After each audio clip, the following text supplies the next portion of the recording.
I think we can dive into the penultimate part of our meeting today, diving into the policy aspects of the discussion. I'm very happy to introduce Paolo Butroni.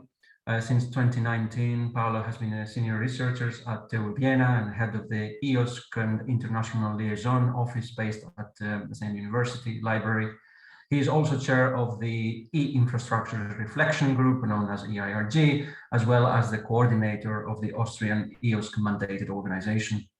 He's also a member of the permanent staff of the University of Vienna since 1991 and currently on a long-term sabbatical. He holds a PhD in philosophy, art, history, and Romance philology from the University of Vienna. In 1988, he completed his education degree in foreign trade in the Vienna University of Economics and Business. He holds also a postgraduate degree in the European Integration for Public Administration, also received from the Austrian Federal European Academy. From 2002 and 2004, he was a professor for marketing at the graduate level at the Università degli Studi di Perugia. Paolo.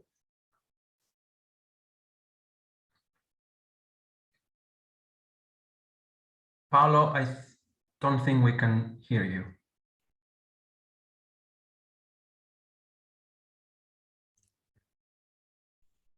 Oh, sorry, I've got it now. So thank you very much for this very nice introduction and also for having invited me.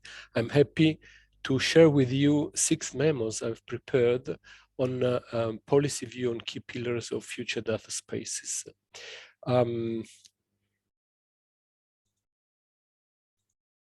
So let's start with the first one. It's about different worlds of data. I will walk through the slides, and I can come back then afterwards during the discussion. So in the academic world, we usually talk about worlds of data, and we refer to raw data. To these raw data, I'm also counting the links, the permanent identifiers, and the application, the software.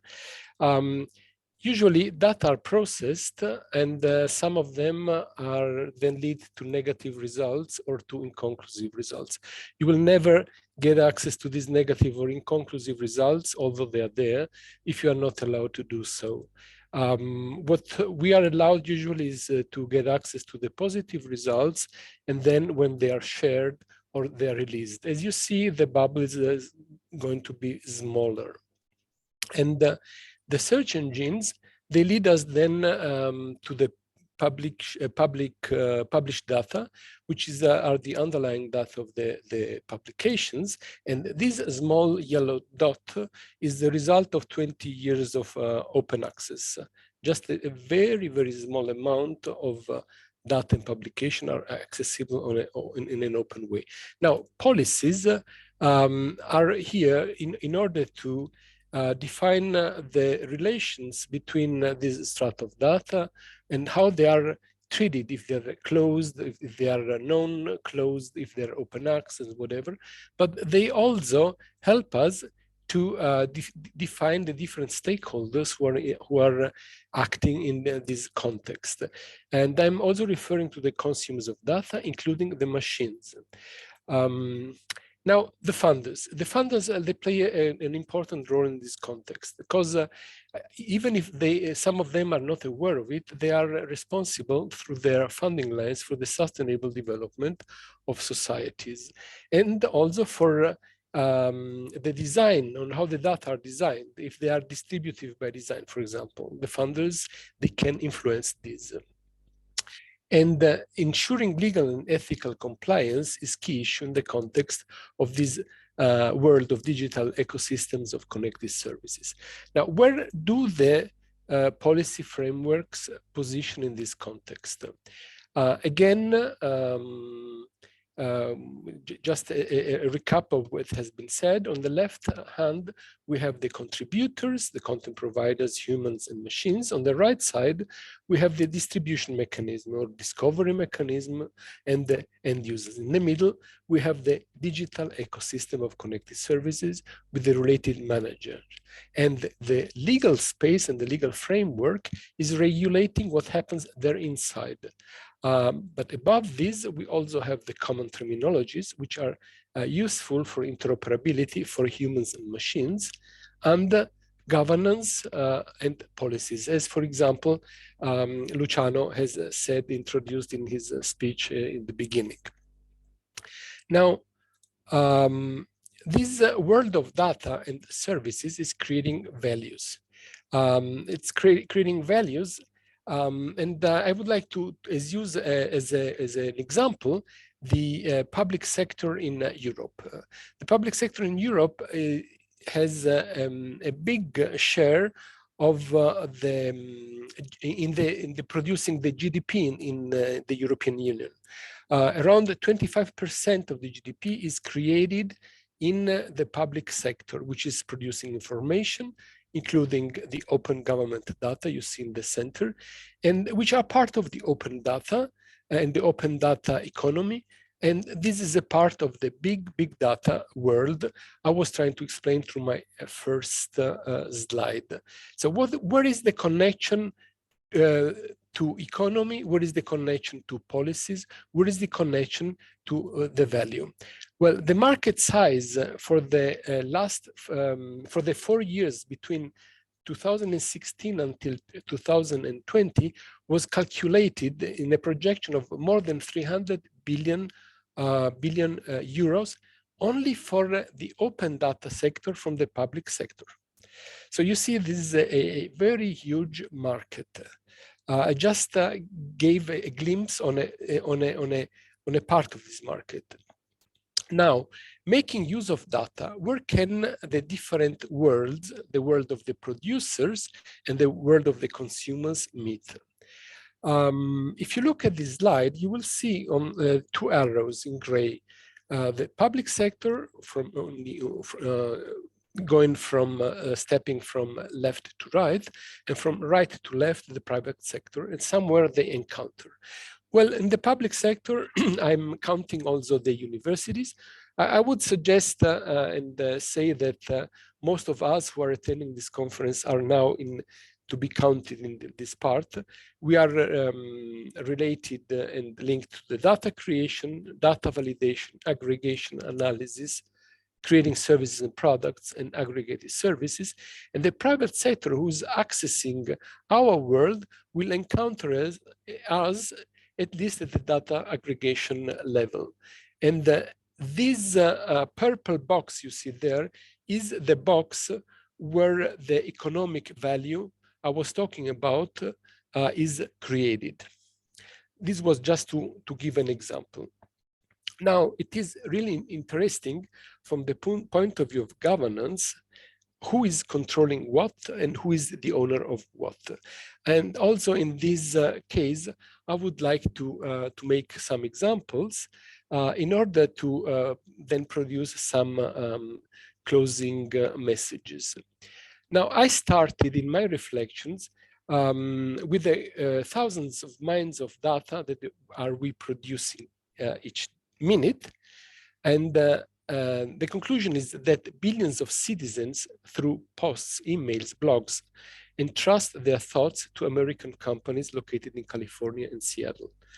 In the whole history of humanity, until the year 2003, we have produced 5 exabytes of data.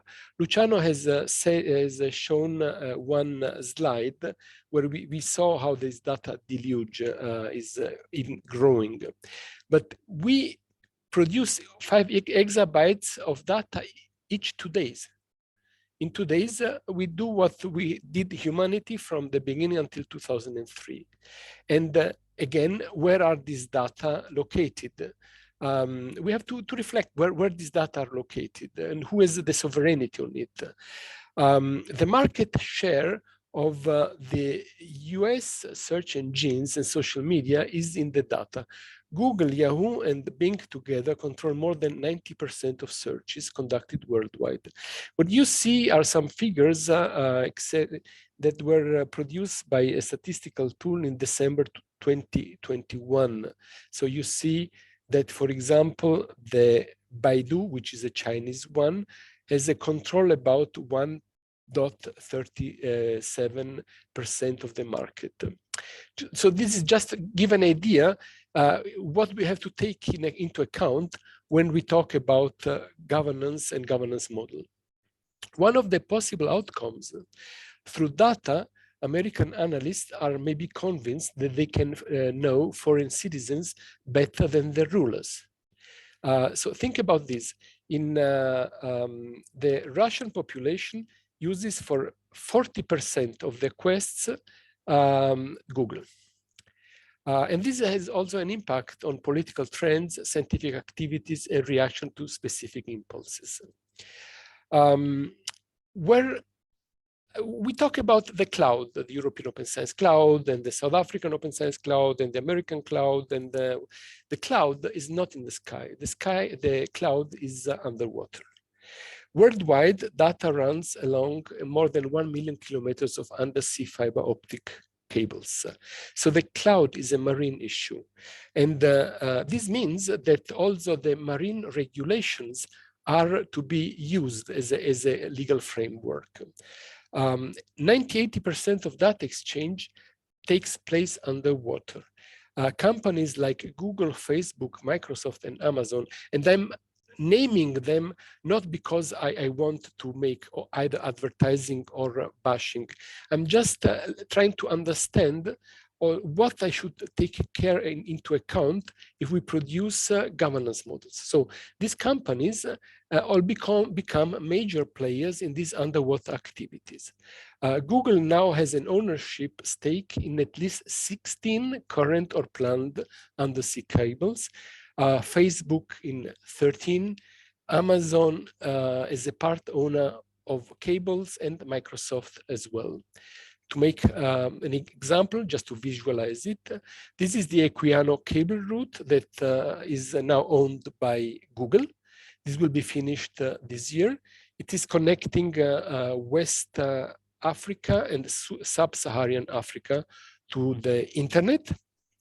And the other picture is showing another cable, 45,000 kilometers, which is owned by China Mobile, Facebook, MTN Group, Orange, Saudi Telecom, Telecom Egypt, Vodafone, and so on.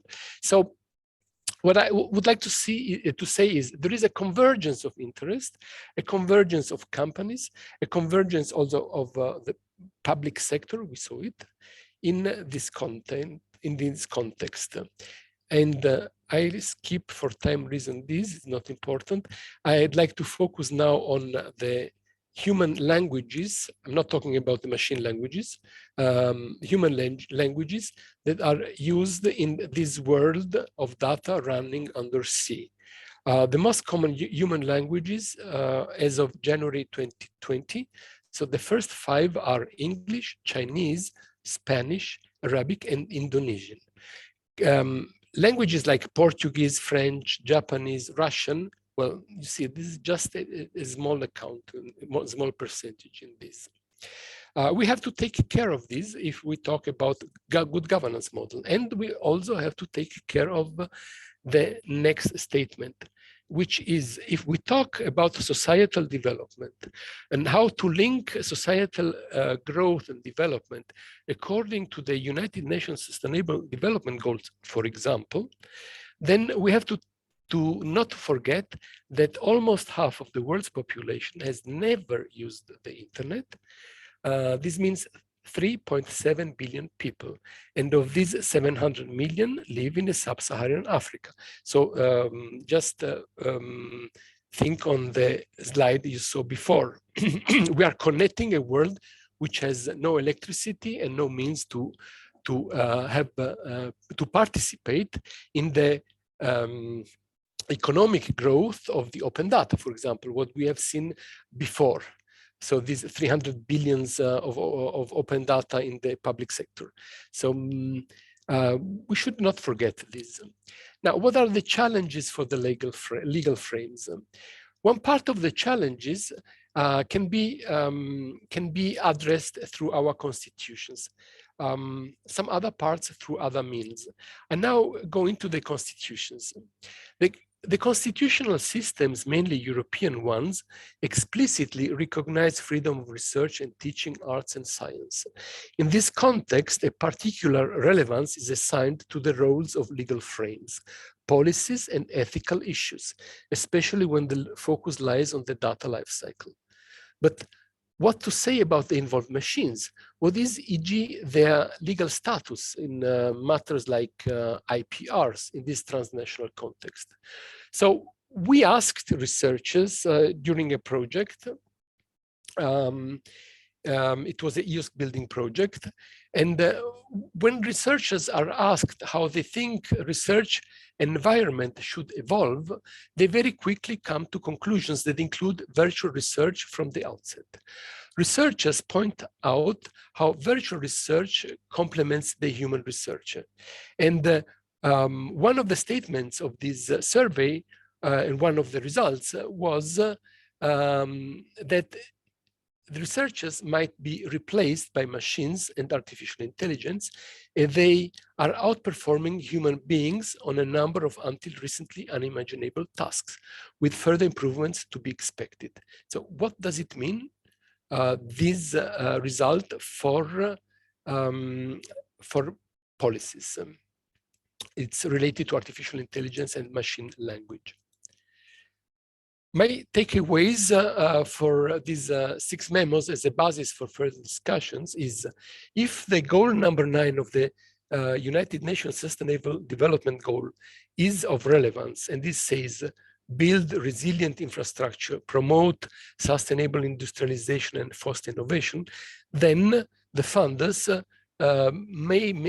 maybe better understand the roles of an infrastructure, the hardware, so the cables I mentioned before, just to make an example. They have to understand their providers and interact with them. This helps to understand the meaning of deep policy needs. Subsequently, modify funding frameworks.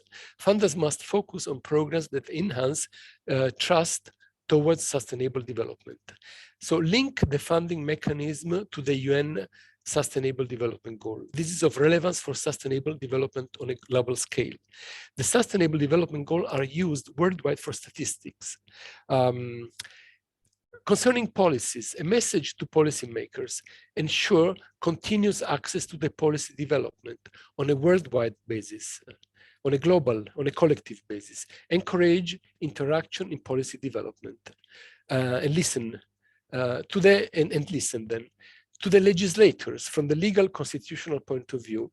If, for example, quality education is taken seriously by everybody, and in academia we should, then from the constitutional point of view, we should start a reflection on the roles of the virtual researcher and the virtual research. Why? Especially on the tools available to the virtual researcher, and remembering that even in the case of virtual research, any action aimed at developing research processes must always, and in any case, safeguard the autonomy of research, as provided for by the constitutions, along the established canons, of course, and not only those provided for by the regulations in force. At the same time, the guarantors of the legal system will have to ensure that the development of virtual research is covered by the law.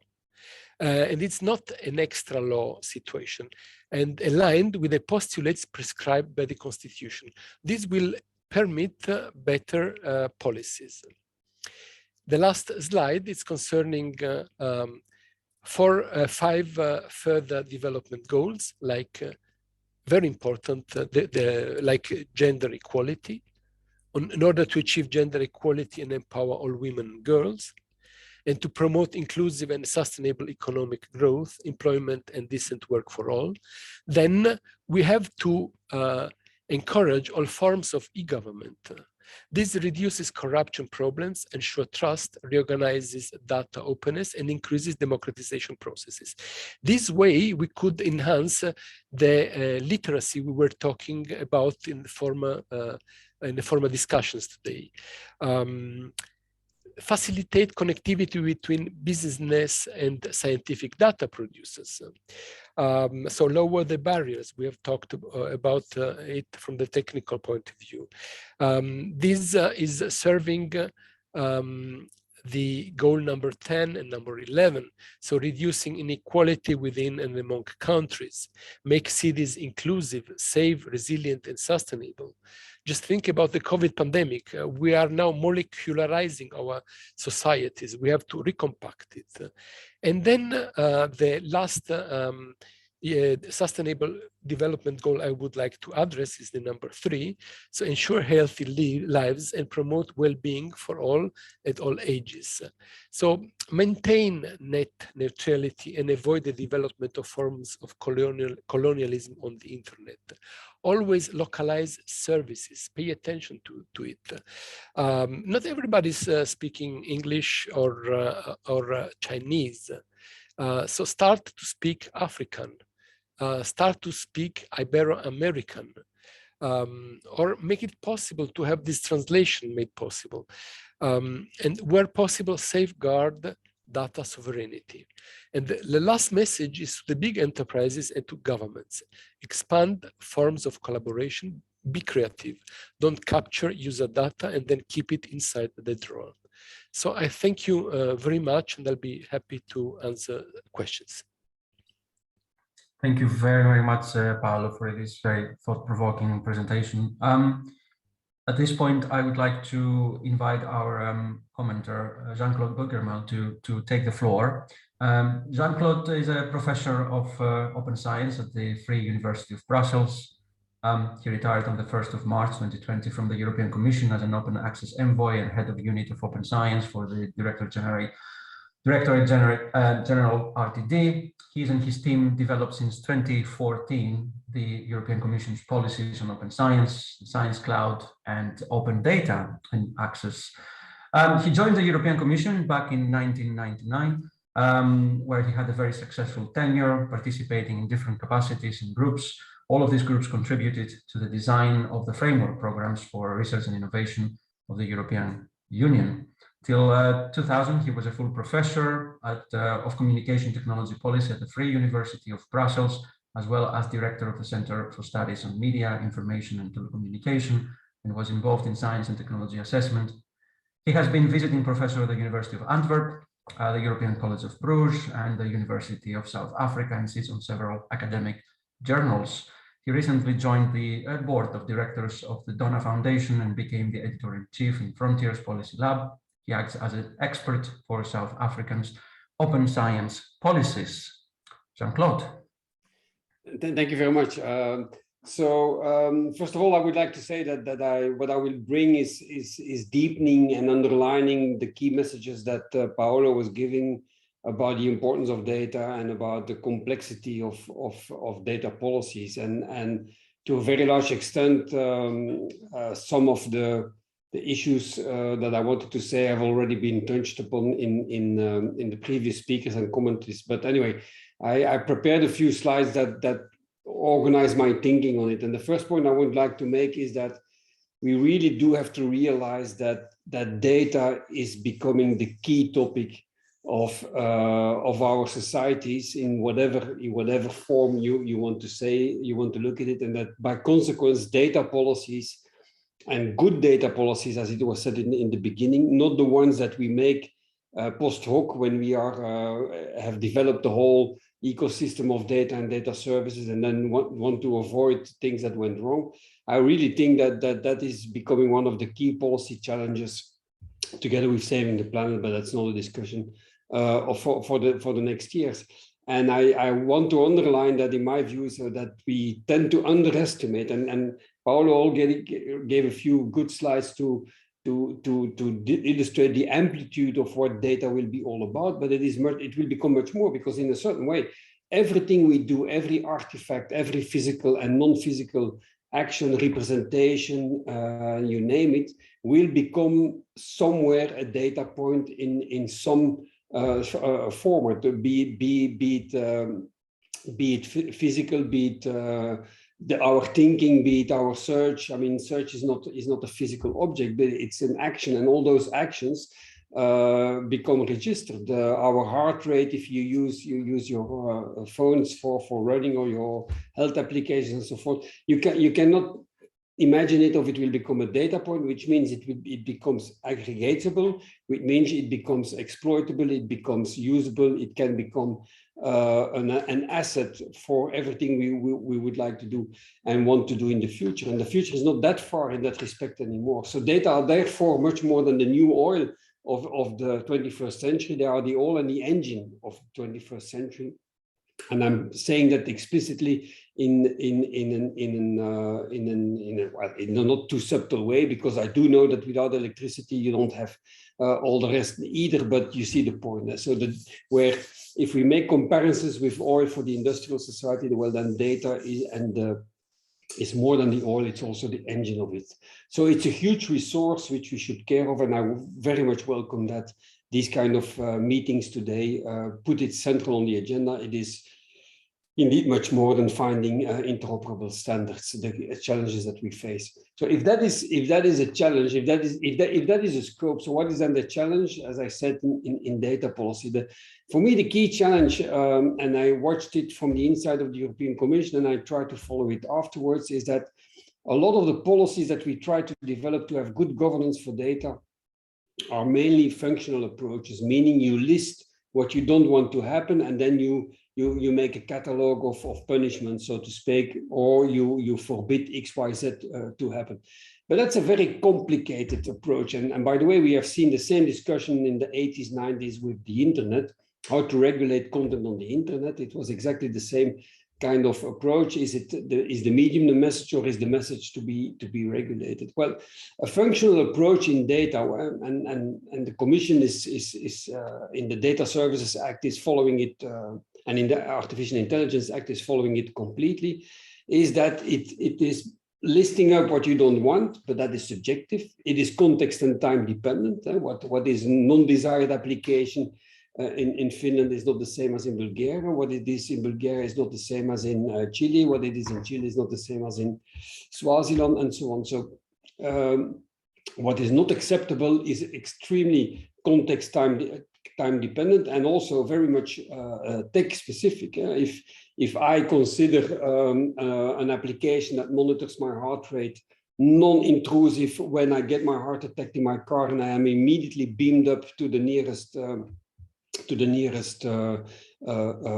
Red Cross, so to speak, to come and save me, well, then for me that's not an intrusive, non-desirable function. But in a certain sense, if you follow strictly the definitions of in these European documents, you would consider that use of health data in an aggregated way as non-desirable, hence to be strictly controlled or / forbidden. So such an approach, I'm afraid, it's the most common one, but I'm afraid it is not working very much, let alone because it would only work if at all we would agree on it, if you agree on it globally. So if we forbid in continent X, Y, Z, that kind of aggregation of data to take place, it will mean that those companies will go somewhere else to do it, and then just make sure that it happens. It is one of the reasons, by the way, why all the big data platforms are not in Europe, so to speak. And second and lastly, the functional approach, listing what you don't want and then punishing it. It's also a huge enforcement problem, because it always means that you have to start legal action exposed to try to avoid what you want to avoid. So I personally think, that's my personal view, and of course there are many more people thinking that as well, is that what we should not defend categories of usage because of the problematic applications of it that I just listed, but we should list up generic principles that we want to realize and that we can translate into the architecture of the data system. So we should have our data governance focusing much more on an architecture that allows us to intervene when we want in whatever direction, rather than let just things happen and then come up with a kind of a legal approach, a functional legal approach to avoid what we don't want to happen. And such guiding principles for an architecture, and I'm not going to go into the details of it because all of you are very much into the field and know these issues, but it simply means that you have, in my view, you have to have two foundational principles. If you accept that the architecture is the key, a good architecture is the key to good governance and not the other way around.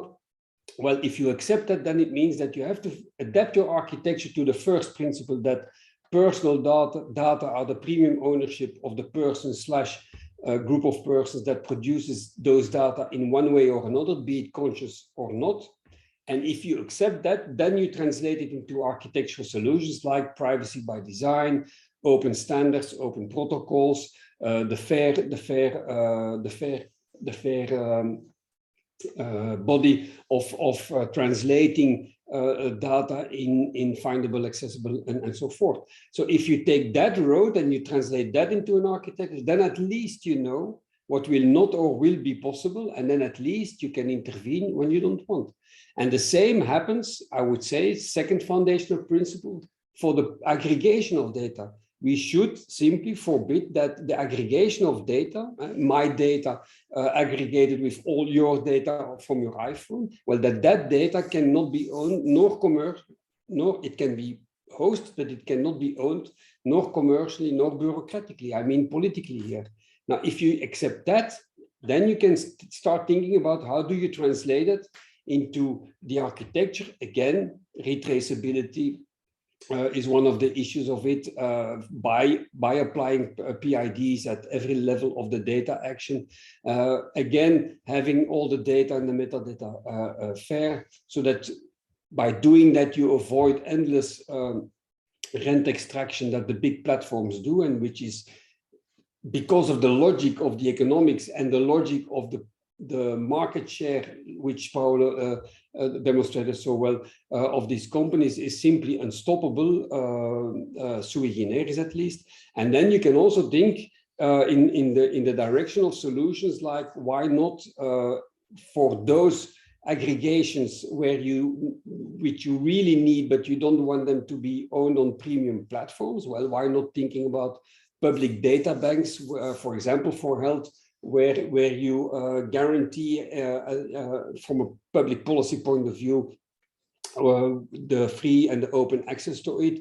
Why not thinking about trusted third parties in data that broker the demand side, the demand and the supply side in data, and something similar like in credit card companies. So in a nutshell, I think a policy which is post hoc is not a good policy. A policy which is technology dependent is not a good policy, because it is impossible to foresee what kind of fantastic services will come up in the 5-10 years to come. We know all that. So it means personally that good policy is much better served if we translate some key foundational principles in an architecture, which guarantees us to come up later on, if you want or not, with policy measures or not. So in a nutshell, and I just use this slide because I like it so much, I took it from a friend on the Venice Biennale last year. We have to understand, given the importance of data, given the quasi impossibility to have functional data policy approaches, that we need to make sure that data stays a relationship and not a property. Thank you.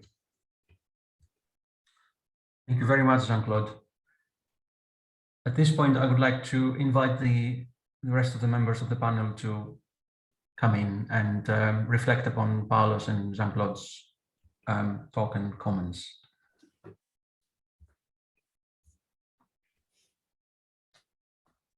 Me, I have a comment, if possible. I can start. Jean-Claude, I like very much the idea of the architecture. I like architecture, and I'd like to add that architecture is always something which is related to aesthetics, to beauty. In former times, in former centuries, the beauty has been a guiding principle for the open scientists of that times. So for Leonardo, for Michelangelo, but also for the architects in Istanbul. So Zrinan, all of them. The beauty has always been a guiding principle, because beauty is something which makes things elegant. When Einstein proposes EMC per square, it's really elegant. So we should not forget, this is my comment, and I like the idea of architecture, that focusing on architecture should also bring us also in reflecting on beauty. And you also had in your first slide some sentences concerning the digital identity which is produced through the data. We always have to bear in mind that we are living now in a world where we all have two identities. Our real identity, so our passport, and the digital identity we are creating each day. And sometimes these identities are overlapping, sometimes they are diverging. And a digital identity has to be applied not only to the single person, but also to communities, or to the community of researchers, or an organization. A university has a digital identity beside of its real identity. And also buildings have identities. So the Batman building in London, if you look for it, then you will discover it's the Senate House where they had the movie of Batman. So this is a digital identity. And this brings me again to the search engine, because if we look for something and make a quest, then I will find the digital identity, not the real identity. So we have to grasp for the real identity. Thank you, Paolo. Very interesting comment about the value of aesthetics around how we see the architectures. And I would, if I may add to that, that let's not forget that aesthetics are linked to concepts of balance and symmetry, and traditionally. So that's a very interesting perspective to see how architectural builds actually on top of this kind of concepts of balance and symmetry. In music too. Huh? Everywhere. Everywhere. Yeah. And let me add this sentence. Beauty is also defined by ourselves. If we want to understand, if we decide that we have the definition of beauty, if in case we do it, then we have to understand that this definition is always a replication of our body. Also of the mind which is in our body. It's a replication which defines the beauty and then the architecture. I'm looking at the panelists still. Yeah, if I may, and I'd like to thank both the panelists and the rapporteur. This is a question for Jean-Claude. Jean, your principle around personal data and protections around personal data and kind of a policy first approach, which I agree with. How does one, it strikes me as a heavy lift. How does one achieve that? What would be your recommendation on steps to achieve that internationally? And and as you were talking, I was thinking about things like in the United States, we have our institutional review boards, and which offer some protection to the research space. So, but your definition is broader than that. So I guess, if you could just speak to the broader issue of how what the steps are there. Yeah, thanks, but because it's indeed the $1 million question, or euro if you want, or pounds. but I wish I had the answer. I only have elements. I do think that we think too much about data from an industrial economics policy point of view, like oil. You make a hole, you pump up the oil, it's your property because you found it. And then you can, you do with it what you want, and then the oil becomes butter at some point in time.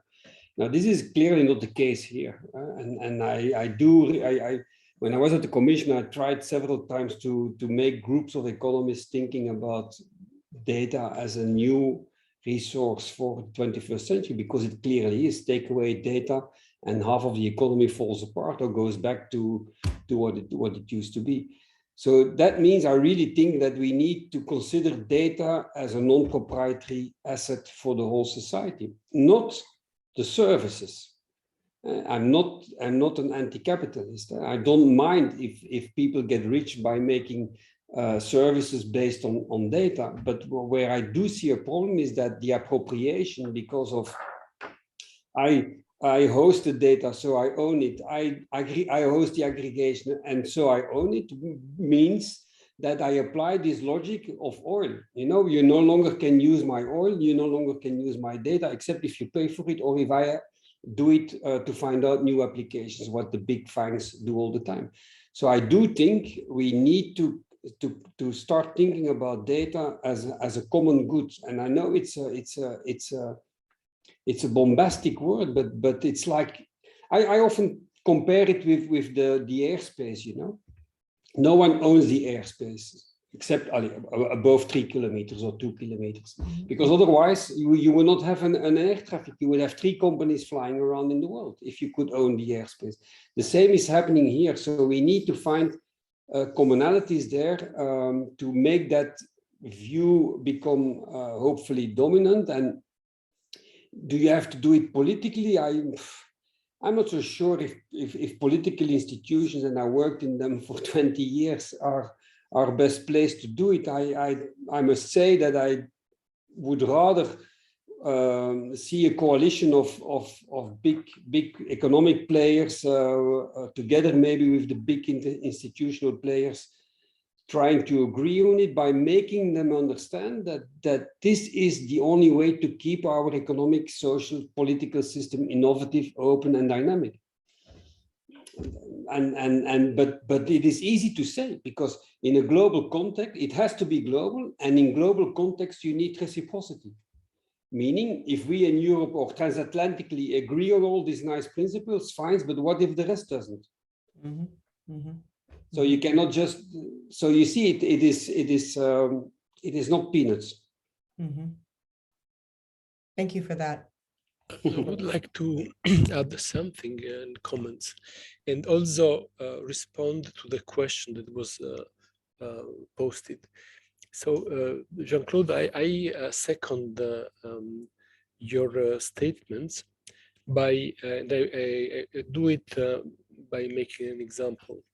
So I know of a social science project that was conducted in Uganda, and in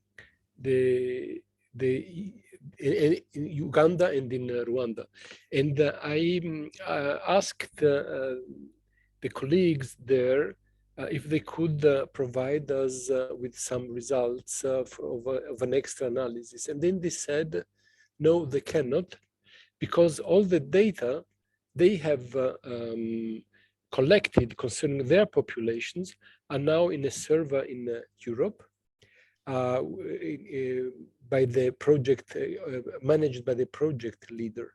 So we have here some destabilizing situations.